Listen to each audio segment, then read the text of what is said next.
After a week off, the UFC is back with a fun fight night here in Paris. I think there's a really interesting mix of like meaningful matchups and then also just like some fun fights, maybe between unranked fighters, but that should deliver from an entertainment perspective. I'm going to be breaking down this full card, giving my predictions for every single matchup, picking the winner, and then also letting you guys know how I think they get it done. There's going to be timestamps in the description if you guys want to jump around to specific matchups. If you enjoy, just do me a huge favor, hit that like button and subscribe. But let's just dive right into the first matchup. At this point, it looks like this is the prelim opener. We have Axel Sola taking on Rhys McKee. Now keep in mind this is up at welterweight because Sola is actually the Aries lightweight champion. So for the debut, he's having to go up to 170. He is a 10-0-1 record, so undefeated, primarily a striker, southpaw, pretty solid pre-UFC strength of schedule. And then for Rhys McKee, he is coming off of his first UFC win. Pretty impressive performance, dropped Daniel Frunza 3 different times in the first round, ended up getting called off before they started round 2. He's a pretty big frame for welterweight, 6'2", 78-inch reach. He's going to have a real size advantage in this matchup. First off, he is a big welterweight, but also he is now fighting someone who is coming up from 155. And then Rhys McKee, when he's winning fights, he is doing it by finish. He has finished all 14 of his pro wins, 11 by knockout, and then 3 by submission.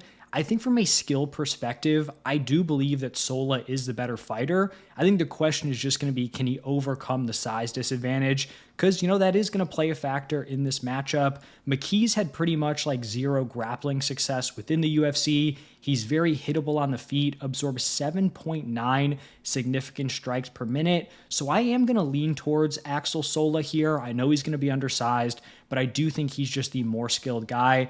I don't think he finds a finish. Rhys McKee's been fairly durable. I think he ends up winning this one by decision. Then we're going to go all the way down to women's strawweight, where we have Shauna Bannon taking on Sam Hughes. Bannon actually had a really fun win in her last fight. She got dropped, I think it was by a head kick by Pooja Tomar, and then like very shortly after that ended up finishing her with an armbar. So super impressive comeback win. I'm not super high on her future in the UFC. Like I don't think she has a super high ceiling. She's fairly undersized, primarily a striker. She's like very light on her feet. Going to throw a decent amount of volume out there. Does have a pretty active lead leg. Like she'll lunge in with these side kicks. That's probably her favorite weapon. But she is just pretty undersized, even for the lightest weight class. And then there's just not a ton of danger factor on the feet, like very limited finishing upside. And then for Sam Hughes, she has a 500 UFC record, 5-5. She is just a tough out though. 4 of the 5 women she has lost to in the UFC have winning records. She's going to push a high pace. She's just kind of a gritty fighter. She's going to mix in her grappling, and typically she's going to build as the fight gets later on. I do think Hughes has the grappling edge in this matchup. I also think she's going to have the better cardio. So win a matchup where I don't think either woman really has like a ton of finishing upside, I'm going to pick the one that has had a decent amount of success against solid competition, kind of pushing the pace and winning decisions. So I will go with Sam Hughes by decision. Then we're going to go up to middleweight, where you have Brad Tavares taking on Robert. I'm going to say this is Bryczek. Might have butchered the name. I apologize for that. For Brad Tavares here, he had a bounce-back win in April against Gerald Meerschaert.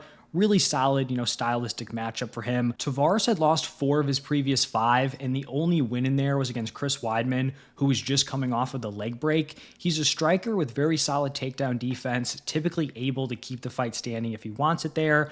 Doesn't have a ton of finishing upside, but he's a 26-fight UFC veteran, has a winning record at 16-10, clearly been able to hang around in the promotion, even though it hasn't been, amazing over his last 5-6 fights. On the other side here with Robert Bryczek, pretty bad look in his debut. He got 30-27 by Iho Portieria. That's a pretty tough loss. He has not fought since then. That was back in February of 2024. On the regional scene or pre-UFC, he's been a dangerous striker. His last 7 wins have been by knockout. Primarily a boxer, very limited in terms of throwing kicks out there. Even though Brad Tavares hasn't been amazing as of late, I just think he's way more proven against solid competition. I'm going to pick him to win this fight by decision. Then moving down to welterweight, we have Sam Patterson taking on Trey Waters. These are two welterweights with just very, very long frames. Sam Patterson is 6'3" with a 78-inch reach and might be the smaller guy in this matchup against Trey Waters, who is 6'5" with a 77-inch reach. Patterson's looked really good since moving up to 170. He was knocked out in his UFC debut, I think against Janal Ashmouz, down at 155. He moved up, and since then, he has picked up 3 straight round 1 finishes, 2 submission wins, 1 knockout. He's finished 12 of his 13 pro wins, 5 by knockout, 7 by submission, so pretty well-rounded. He has been knocked out in his 2 losses, but both of those were down at 155, which it seems like he's just cutting a ton of weight and wasn't really able to take the shots there. For Trey Waters, he is coming off a fight of the night, very close win against Billy Ray Goff, but that was a long time ago, back in like May of 2024. He's primarily a striker, does have 3 of his 9 wins by submission, but that was just against very, very weak competition. Like those 3 guys had a combined record of 3-13. So far in the UFC, his takedown defense has been solid, 85%, but he was submitted by Gabriel Bonfim in his only career loss, but that's not really a loss you can be super ashamed of. Bonfim, now made his way into the top 15. I think this is a fight that's going to be pretty competitive on the feet, but I just like that Patterson has the ability to mix it up, use his grappling. I do think you probably lean towards Waters in terms of the durability, but like I said, Patterson having knockout issues was him down at 155. I do think he's just a different fighter up at 170. So I like the ability to mix in the grappling. I'm going to go with Sam Patterson by decision. I do think he's live for a finish. I honestly think he could finish it by knockout or submission, but I will pick him by decision in this matchup. We're going to start off here with a lot of decision predictions, but I do think it's going to get, into some more finishes later on in this card.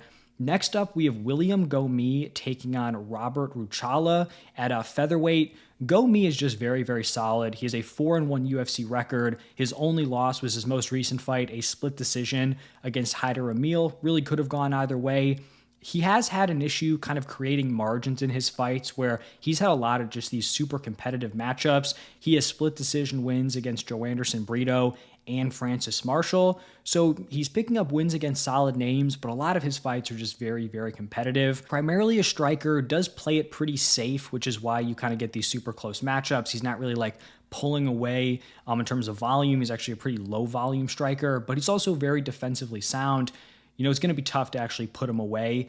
For Ruchala here, this is UFC debut, kind of a fun addition to the promotion. 11-1 record, 9 of those fights came in KSW, so pretty decent, pre-UFC strength of schedule. His only pro loss is against Saladin Parnasse, who's one of the best, if not the best dude outside the UFC, so really no shame there. He's well-rounded on the feet, some nice kicks, also has, some very solid submission skills once it hits the ground, both from top and bottom.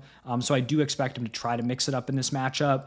I think this is going to be competitive. Like I've talked about, Gomis is in a lot of these close fights. I think Ruchala is a lot better than just your random, debuting featherweight. But I just have to lean towards the proven success of Gomis against really solid competition. I think he picks up the decision win here. But like I said, I do think it's close. Another split honestly would not shock me here with this William Gomis fight. Then up at 170, we have Rinat Fakhretdinov taking on Andreas Gustafsson. Rinat started off really strong in the UFC, 3-0 record with wins against Brian Battle and Kevin Lee. Finished Kevin Lee, dominant decision win against Brian Battle. Since then, he's gone 2-0-1, so you're like, wow, he just kind of, kept the momentum rolling. But you could make a case that he should be winless in his last 3 fights. He has won some very, very close split decisions, some fights that, potentially should have gone the other way. I actually thought he lost to both Nicholas Dalby and Carlos Leal, and then he had the decision against Zaleski dos Santos. So he's kind of hit a wall. At 5-0-1 with some of the names he's beaten, he probably should have gotten a shot at the top 15, but it's he continued to just be one win away. And then he picks up the win or, he gets a draw, but it's just so competitive and it's controversial. He's kind of just stuck in this cycle where he's fighting these dudes right on the outside of the top 15. He has a pretty aggressive style. He's going to press forward, very solid grappling. He averages nearly 4 takedowns per 15 minutes. And he also does have some danger factor on the feet. He's landed knockdowns in 3 of his 6 UFC fights. And then defensively, he is a very good wrestler, 91% takedown defense. We have seen him kind of fade late in fights, which has been an issue where he'll get out to an early lead, and then that lead will kind of crumble later on, and we can see guys build some momentum against him. And that's, a potential issue in this matchup because you have Gustafsson, who is going to fight at a very high pace. He also has a very aggressive style. He is relentless in the clinch, but also even at distance on the feet, he is not going to shy away from getting into a war, throwing bombs. He picked up a win in his UFC debut against Chaos Williams. He shot 14 takedowns in that fight, landed 8 of them, landed 151 total strikes, 98 of them were significant. And so this is really a matchup where, I do not think Rinat is going to want to fight that style. I kind of feel like round 2 is going to be the swing round if we don't see a finish, early on. But I do think Renat's probably going to win the first. And then I think we start to see him fade into round 2, especially into round 3. Both of these guys have been durable. They've never been finished. I am just leaning towards Gustafsson here. I think you could even make the case that Rinat is the better overall fighter. I just don't feel like this is a good matchup for him. I think someone who's going to push the pace, really just, make a fight that he is uncomfortable with is kind of his kryptonite. And I think Gustafsson is going to be able to do that here. So I will pick Gustafsson by decision. Now we've arrived at a fight that I think will actually end by a finish. We have Marcin Tybura taking on Ante Delija. This is up at heavyweight. To be honest, I kind of hate the UFC matchmaking that they've done with some of these new heavyweights. I do like that they're making an effort to bring some new guys in. We have Delija coming in. You had them signing Abu Checha. But they're kind of putting these somewhat exciting fighters against dudes who aren't super entertaining stylistically. They put Buchecha up against Martin Budai, and then he loses to Budai. It wasn't a great stylistic matchup for him, and then they cut Budai right after. At least if you're gonna have someone beat the new shiny toy, you can at least build off of that. They didn't do that, and I feel like this is kind of a similar thing where you are throwing Delija into the rankings, but you're putting a striker up against someone who's probably going to go out and want to grapple him. This is actually a rematch from back in 2015. The fight actually was pretty gross. It ended with Delija breaking his leg, ended up having a 3-year layoff after that, so pretty serious injury there. Not really a ton you can take away from that fight. I mean, it was over 10 years ago at this point. Tybura's coming off of back-to-back wins against Janata Deniz and Mick Parkin. He's a pretty solid, grappler up at heavyweight, but he's not going to shoot a ton of takedowns, averages under 1.5 takedowns per 15 minutes, also doesn't have a great takedown accuracy at 33%, but if he can find the takedown, get you to the ground, he will make the most of it. We have Delija coming in from the PFL, making his UFC debut. He is a big heavyweight, 6'5", 79-inch reach. He has won 6 of his last 7. He went 8-3 overall in the PFL. He's primarily a striker, but is capable on the ground. It's not like he's just a complete zero there. Has 7 submission wins, but the last one was all the way back in 2014. I'm going to lean towards Ante Delija here by round 1 knockout. I've talked about this in other videos. I have, started to pick some of these dudes coming into the UFC, making their debuts, especially the higher profile signings, and it hasn't gone super well. If I miss on this Delija pick, I might just have to pick all UFC dudes moving forward, but I'm going to go with Delija round 1 knockout. I think he's way more dangerous. I think if Tybura can't get that takedown, I feel like he's going to be a sitting duck on the feet. So I'm going to say Delija gets it done early. Then moving down to light heavyweight, we have Oumar C taking on Brendson Ribeiro. C's coming off a very disappointing performance against Alonzo Menafield. This was his first pro L, but he is still a pretty interesting prospect. 205 just doesn't have a ton of young up-and-coming guys in the weight class. And so just someone with C's physicality, his overall dimensions, 6'4", 83-inch reach, they're still going to be somewhat interesting. He's only 29 years old. I still think he has a pretty high ceiling. He's a well-rounded fighter, 4 wins by knockout, 4 by submission, 3 by decision. I think he brings a grappling element that you just don't really see a ton of at 205, but he is still very, very raw as a prospect. On the other side here with Ribeiro, he is a big light heavyweight also, 6'3", 81-inch reach. He's 2-3 in the UFC, coming off a KO loss to Azamat Murzakanov. not a ton of shame in that loss. Like Mirzakhanov is climbing up the rankings, potentially emerging as a title contender. Ribeiro's an explosive finisher. He has 9 wins by knockout, 7 by submission. He's only picked up 1 win by decision. The issue is he has really poor takedown defense. It's at 0% in the UFC, and it's not like no one shot on him. He's been taken down in multiple fights. He has not been able to stop it. Oumar sees patient on the feet. I don't think he's going to overextend, run into a big shot from Ribeiro. I do think he has the real grappling advantage in this matchup. So I'm going to go with Oumar C, round 2 knockout. I think he wears him down in round 1, and I think he ends up finding the ground and pound finish in the second. Then one of the fights I'm most excited for, these are 2 guys like kind of fresh into the UFC here. We have Patricio Pitbull taking on Losene Keita. This is obviously a featherweight matchup here. Keita is a octagon double champ, 145 and 155, one of the most exciting fighters outside the UFC, only 27 years old, 16-1 record, and his only loss was like a foot injury, so not even like a true legit loss there. 10 of his wins have come by knockout. When you watch this dude, it just like is very apparent he is a gifted athlete. He is extremely quick. His hands are very fast. He is very explosive. He's going to explode into range. He is going to throw big shots. I don't think he's perfect, though. He doesn't have the cleanest footwork. His chin can get up in the air. And so I think it'll be interesting to see how he looks against like legit top 15 caliber fighters in the UFC, which I do think Patricio Pitbull is. He is coming off his first UFC win against Dan Ige. Still looked a little bit gun shy. Wasn't a super entertaining fight, but he at least got the wrestling going, landed 5 of 9 takedowns, can still be dangerous on the feet. In this matchup, I think we're going to see Keita come out super aggressive. Pitbull is out of his prime at 38 years old, and so I think you can see the potential outcome where he just kind of wilts against this pressure, takes a few big shots, ends up getting finished. But I also think like Pitbull being a little bit more patient, being safe on the feet could be an issue for Keita, where if he's just going to force the issue and wing these big shots, he could run into, a big shot from Pitbull or potentially like open up windows for Pitbull to get his wrestling going. So I'm not counting Patricio Pitbull out. I am just going to lean towards the youth, though, of Losene Keita. I think it's interesting that they're giving Pitbull this matchup. It seems like they're trying to kind of like already use him as a name to get Keita coming into the UFC here. I think Keita gets it done by a round 2 knockout, but I'm excited for this one. Definitely, I think one of the most interesting matchups on this card. Then up at lightweight, we have Fares Ziam taking on Caio Fernandez. This matchmaking is kind of weird. I feel like Fares Ziam was lined up for a top 15 shot. He's on a 5-fight win streak. Caio Fernandez, like only 3 fights in the UFC, and he's 2-1. Ziam is a very well-rounded fighter. He's landed 4 takedowns in back-to-back fights against like solid grappling opponents and Mike Davis and Matt Frivola. He's a clean striker. Doesn't have a ton of finishing upside, but also not going to put himself in a ton of danger.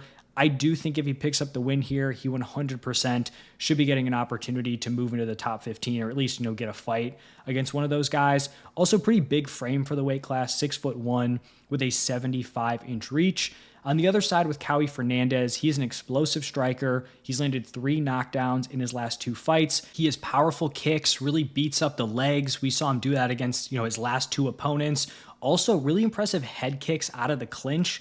Pre-UFC, he had a nasty knockout like that. I don't think he dropped Guram with it, but I do think he, got him with that technique in their fight. He is coming off of that fight against Guram where it really was a masterclass. I want to say he was like a 3-1 dog in that fight and, really just beat him up for 3 rounds. Guram took a lot of damage. It was a very impressive performance.